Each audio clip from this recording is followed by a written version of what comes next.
అందరికీ నమస్కారం. నేను మీ మురళిని. వడ్డించేవాడు మన వాడైతే భోజనాల్లో మనం ఎక్కడ కూర్చున్నా కావాల్సినవన్నీ టేబుల్ దగ్గరికి వచ్చేస్తాయి. ఇప్పుడు ట్రంప్ కొడుకుల పరిస్థితి అట్లాగే ఉంది. ట్రంప్ యుద్ధం చేస్తున్నాడు, తన కొడుకుల్ని లాభాలు తెచ్చిపెడుతున్నాడు. మీరు విన్నది కరెక్టే. అమెరికా అధ్యక్ష పదవిని ట్రంప్ తనయులు ఆయుధాల వ్యాపారాన్ని ఇప్పుడు జోడెద్దుల్లా సాగుతున్నాయి. యుద్ధం అమెరికాకు వ్యూహాత్మకంగా అవసరమైతే ట్రంప్ కుటుంబానికి అది లాభదాయకమైన వ్యాపారంగా మారింది. అమెరికా ఒకవైపు యుద్ధ తంత్రాలు రచిస్తుంటే మరోవైపు ట్రంప్ కుటుంబం అదే యుద్ధం నుంచి మంచి లాభాలు పొందుతుంది. అధ్యక్షుడి కుమారులు రక్షణ రంగ సంస్థల్లో భారీగా పెట్టుబడులు పెట్టారు. ఇప్పుడు అంతర్జాతీయ స్థాయిలో నైతికతకు వ్యాపార ప్రయోజనాలకు మధ్య జరుగుతున్న యుద్ధంగా మారింది. యుద్ధ వాతావరణాన్ని సొమ్ము చేసుకునే దిశగా డొనాల్డ్ ట్రంప్ తనయులు అడుగులు వేస్తున్నారన్న ఆరోపణలు ఇప్పుడు అమెరికా రాజకీయాల్లో కాన్ఫ్లిక్ట్ ఆఫ్ ఇంట్రెస్ట్ అనే కొత్త వివాదానికి తెరదీశాయి. అమెరికా రాజకీయాల్లో డొనాల్డ్ ట్రంప్ కుటుంబం నిత్యం ఏదో ఒక వివాదంతో వార్తల్లో నిలుస్తూనే ఉంది. అయితే ఇప్పుడు తెరపైకి వచ్చిన అంశం కేవలం రాజకీయ విమర్శలకే పరిమితం కాకుండా అత్యున్నత నైతిక ప్రమాణాల చుట్టూ తీవ్ర చర్చకు దారితీస్తుంది. ఒకవైపు ఇరాన్తో తీవ్ర ఉద్రిక్తతలు, ప్రపంచవ్యాప్తంగా అస్థిర పరిస్థితుల నేపథ్యంలో అమెరికా అధ్యక్షుడు డొనాల్డ్ ట్రంప్ యుద్ధ తంత్రాలు రచిస్తుంటే మరోవైపు ఆయన కుమారులు ఎరిక్ ట్రంప్, డొనాల్డ్ ట్రంప్ జూనియర్లు ఆయుధ వ్యాపారంలో కీలకంగా పెట్టుబడులు పెట్టడం అమెరికా రాజకీయ వర్గాల్లో పెను సంచలనంగా మారింది. ప్రస్తుతం ప్రపంచవ్యాప్తంగా డ్రోన్ టెక్నాలజీకి విపరీతమైన డిమాండ్ ఉంది. ఇది ఎందుకు అంత డిమాండ్ ఉందంటే మనిషి స్వయంగా యుద్ధంలో పాల్గొనక్కర్లేదు. దాన్ని ఆపరేట్ చేస్తే ఎక్కడో ఉండి డ్రోన్ వెళ్ళి యుద్ధం చేస్తుంది. దీని వలన చాలా విపరీతమైన డిమాండ్ ఉంది. ఇటువంటి డ్రోన్స్ ఎన్నో మొన్న జరిగిన పాకిస్తాన్ ఇండియా వార్లో కూడా అత్యున్నతమైన ప్రత్యేకమైన స్థానాన్ని సంపాదించింది ఈ డ్రోన్ వ్యవస్థ. అయితే ఈ మిలిటరీ అవసరాల కోసం అటానమస్ డ్రోన్లు తయారు చేసి మరి పవర్స్ అనే సంస్థలో ట్రంప్ తనయులు భారీగా పెట్టుబడులు పెట్టడం వెనుక ఉన్న ఆంతర్యం ఏమిటనేది ఇప్పుడు ప్రధాన ప్రశ్నగా మారింది. సాధారణంగా యుద్ధ వాతావరణం నెలకొన్నప్పుడు రక్షణ రంగ పరికరాలు తయారీ కంపెనీల షేర్లు, డిమాండ్లు అమాంతంగా పెరిగిపోతాయి. అది అందరికీ తెలిసిందే. కానీ ఇప్పుడే అధ్యక్షుడి కుమారులు నేరుగా మిలిటరీలో టెక్నాలజీ సంస్థలో పెట్టుబడి పెట్టడం, ఆ వ్యాపార ప్రయోజనాలను రాజకీయ నిర్ణయాలతో ముడిపెడుతున్నారనే ఆరోపణలు వెలువెత్తుతున్నాయి. ఏది ఏమైనా ట్రంప్ వీళ్ల గురించే యుద్ధం చేస్తున్నాడా, మరి మిగిలిన దాయాది దేశాల మీద గన్ అందుకనే పాయింట్ బ్లాంక్ రేంజ్లో పెట్టాడా అనే విమర్శలు కూడా ఉన్నాయి. రాజకీయ విశ్లేషకులు దీన్ని స్పష్టమైన కాన్ఫ్లిక్ట్ ఆఫ్ ఇంట్రెస్ట్గా అభివర్ణిస్తున్నారు. అమెరికా తీసుకునే యుద్ధ తంత్రాలు, నిర్ణయాలు, ఆయుధాలు మరి మార్కెట్ని శాసిస్తాయి కదా. ఉదాహరణకు ఒక ప్రాంతంలో ఉద్రిక్తతలు పెరిగితే ఆయుధాల అమ్మకాలు బాగా పెరిగిపోతాయి. అది అందరికీ తెలిసిందే. ఇప్పుడు దీపావళి వచ్చిందనుకోండి, దీపావళి వలన మరి మందుగుడి సామాగ్రి రేట్లు ఎలా పెరుగుతాయో మరి యుద్ధం జరిగితే కూడా యుద్ధంలో ఉపయోగించేటటువంటి ఆయుధాల రేట్లు కూడా అదే విధంగా పెరుగుతాయి. మరి అటువంటప్పుడు నిర్ణయాధికారం ఉన్న స్థానంలో ఉన్న వ్యక్తి కుటుంబం అదే యుద్ధ సామాగ్రిని తయారు చేసే పరిశ్రమలో భాగస్వాములు కావడం ఏ రకమైన ప్రజాస్వామ్య విలువల్లోనివి అని విపక్షాలు దండెత్తేస్తున్నాయి, నిలదీస్తున్నాయి. ట్రంప్ ఎటూ చెప్పలేని పరిస్థితుల్లోకి వెళ్ళిపోయాడు. ఇక ప్రభుత్వ విధానాల ద్వారా వచ్చే లాభాలు కుటుంబ వ్యాపార లాభాలతో మిళితమైతే అది ప్రజాస్వామ్యానికి ప్రమాదకరం, అంతే కదా. దాని గురించే, కుటుంబం గురించే యుద్ధాన్ని పొడిగిస్తూ పోతే మరి కొడుకులు ధనవంతులైపోతే అని రాజకీయ నిపుణులు హెచ్చరిస్తున్నారు.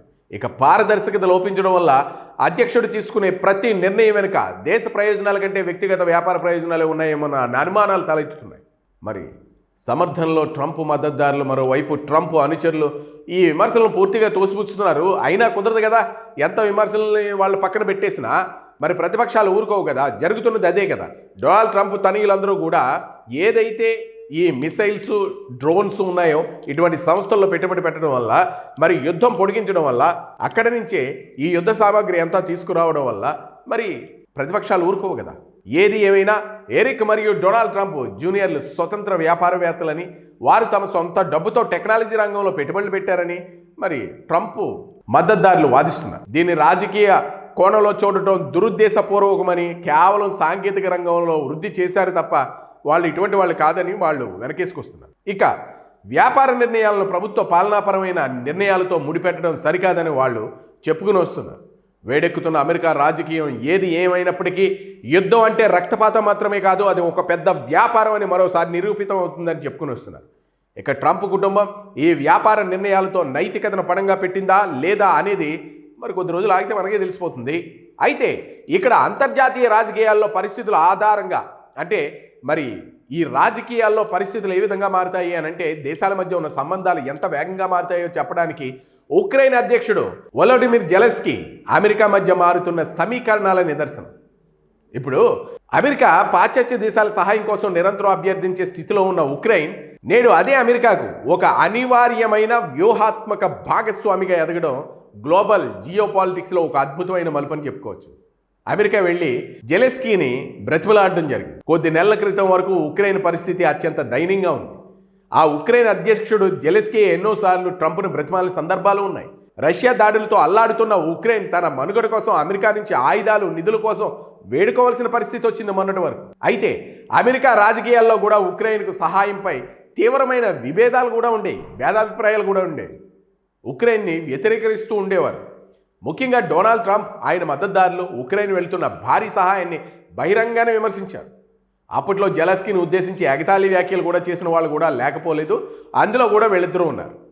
అయితే రష్యాతో సాగుతున్న సుదీర్ఘ యుద్ధంలో ఉక్రెయిన్ సైన్యం కేవలం ధైర్య సాహసాలనే కాకుండా ఆధునిక యుద్ధ తంత్రంలో అసాధారణమైన సాంకేతిక పరిజ్ఞానాన్ని సంతరించుకుంది. అందుకనే రష్యా ప్రయోగిస్తున్న డ్రోన్లను ఎదుర్కోవడంలో ఉక్రెయిన్ సృష్టించిన కొత్త రక్షణ వ్యూహాలు, ఆటోమేటెడ్ డిఫెన్స్ సిస్టమ్ ప్రపంచ దేశాల దృష్టిని ఆకర్షించాయి. రష్యాను అంత బలవంతంగా ఎదుర్కోగలిగింది ఉక్రెయిన్ అని అంటే దానికి ఇవే కారణం. క్షేత్రస్థాయిలో రష్యా డ్రోన్లను ఎలా కూల్చాలి, వాటిని ఎలా జూమ్ చేయాలి అన్న విషయంలో ఉక్రెయిన్ దళాలు ఇప్పుడున్న అనుభవం మరి ఏ ఇతర దేశానికి లేదని చెప్పొచ్చు. ప్రస్తుతం మధ్యప్రాచ్యంలో పరిస్థితులు ఉద్రిక్తంగా మారాయి. ముఖ్యంగా ఇరాన్ ప్రయోగిస్తున్న అధునాతన డ్రోన్లను అమెరికా సైనిక స్థావరాలకు, ఆ దేశ మిత్ర దేశాలకు పెద్ద సవాల్గా పరిణమించాయి. అమెరికా వద్ద అత్యాధునిక ఆయుధాలు ఉన్నప్పటికీ రష్యా ఉక్రెయిన్ యుద్ధంలో వాడుతున్న లో cost high effective drone technology ఎదుర్కోవడంలో ఉక్రెయిన్ గడించిన అనుభవం ఇప్పుడు అమెరికాకు అత్యంత ఆవశ్యకమైంది. దీనితో ఒకప్పుడు అమెరికా నుంచి మిస్సైళ్లు, ఎయిర్ డిఫెన్స్ సిస్టమ్ ఇవ్వాలని జెలెన్స్కీ వేడుకోగా, ఇప్పుడు అదే అమెరికా తన రక్షణ అవసరాల కోసం, ముఖ్యంగా యాంటీ డ్రోన్ టెక్నాలజీ కోసం జెలెన్స్కీ వైపు చూస్తుంది. ఇది నిజంగానే వాళ్ళ బళ్ళు వాళ్ళు అవడం అంటే ఇదేమో. అమెరికా వెళ్ళి ఇప్పుడు ఉక్రెయిన్ దగ్గర దాసోహం అని అంటే ఎంత ఆశ్చర్యం కదా. అటే మరి భౌగోళిక రాజకీయాల్లో కొత్త సంకేతాలు, ఈ పరిణామం ప్రపంచ దేశాలకు ఒక బలమైన సంకేతాన్ని పంపుతుంది. కేవలం వైశాల్యం కాదు, ఆర్థిక వనరులే దేశం యొక్క శక్తిని నిర్ణయించవు. యుద్ధ రంగంలో వారు ప్రదర్శించే సాంకేతిక నైపుణ్యం, వ్యూహాత్మక ఆలోచనలు కూడా అంతర్జాతీయ వేదికపై దేశాన్ని శక్తివంతమైన భాగస్వామిగా మారుస్తాయి. ఉక్రెయిన్ ఇప్పుడు కేవలం యుద్ధం చేస్తున్న దేశం మాత్రమే కాదండోయ్, సైనిక సాంకేతికతలో ప్రపంచానికి దిశానిర్దేశం చేసే స్థాయికి ఎదిగింది. ఇక రాజకీయం అనేది నిరంతర ప్రవాహం. అది ఎప్పుడు పడితే ఎక్కడ ఉంటుంది, ఎక్కడ పడితే అక్కడ ఉంటుంది. ఒకప్పుడు సహాయం కోసం అమెరికా తలుపులు తట్టిన జెలెన్స్కీ ఇప్పుడు అదే అమెరికాకు తన సాంకేతిక పరిజ్ఞానంతో బాసడగా నిలుస్తున్న తీరు ప్రపంచ రాజకీయాల్లో ఒక సరికొత్త అధ్యయనానికి తెరలేపింది. కాలం ఎవరినైనా సమానం, ఎవరికైనా ఒకే విధంగా ఉంటుంది. అవకాశాలు ఇస్తుందనడానికి, పరిస్థితులు ఎంత వేగంగా మారుస్తుందో అనడానికి, అనుకూలించగలవు అని చెప్పడానికి ఇది ఒక గొప్ప ఉదాహరణ. ఏది ఏమైనా యుద్ధ తంత్రం తెలిసినటువంటి వ్యక్తి జెలెన్స్కీ అంటూ ఇప్పుడు అమెరికా కొనియాడుతుంది.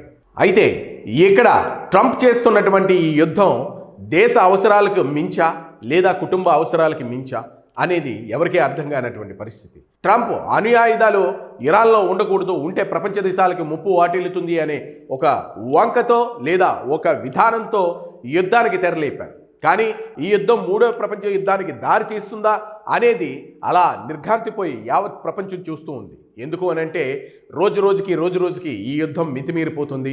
ఈ యుద్ధం ఒక పక్క ఇరాన్ తగ్గనంటుంది, ఇరాన్ తగ్గకపోతే మేము ఇంకా తగ్గవని అమెరికా అంటుంది. ఏది ఏమైనా ఇరాన్ కూడా అమెరికాకి సపోర్ట్ చేస్తున్నటువంటి దేశాల మీద కూడా యుద్ధం చేస్తున్నటువంటి సందర్భం కనపడుతుంది. త్వరలోనే ఈ యుద్ధం ముగుస్తుంది అని అమెరికా చెప్పినా ఇరాన్ మాత్రం మేము ముగించాలి అని అనుకుంటే ముగిస్తాం తప్ప మీరు చెప్తే యుద్ధం ముగియదు అని బాహాటంగానే చెప్తుంది. అయితే డొనాల్డ్ ట్రంప్ యుద్ధ తంత్రాలకి మరోవైపు ఎరిక్ ట్రంప్, డొనాల్డ్ ట్రంప్, ఈ డొనాల్డ్ ట్రంప్ కొడుకులు ఇద్దరు కూడా ఆయుధ వ్యాపారంలో కీలకమైన పెట్టుబడులు పెట్టడం వల్ల అమెరికా రాజకీయ వర్గాల్లో విపరీతమైన పెను సంచలనంగా మారిందని చెప్పొచ్చు. మరి ట్రంప్ కొడుకులని బిలియనియర్లుగా చేయడానికే ఈ యుద్ధం రచిస్తున్నారా అన్న మాటలు కూడా వినబడుతున్నాయి. మరి ఇందులో నిజానిజాలు ఎంత ఉన్నది అనేది మరికొద్ది రోజుల్లో మనకైతే తెలుస్తుంది. మీ అభిప్రాయాలను కామెంట్ రూపంలో తెలియచేయండి. అలాగే వీడియోని లైక్ చేయండి, షేర్ చేయండి. Thank you.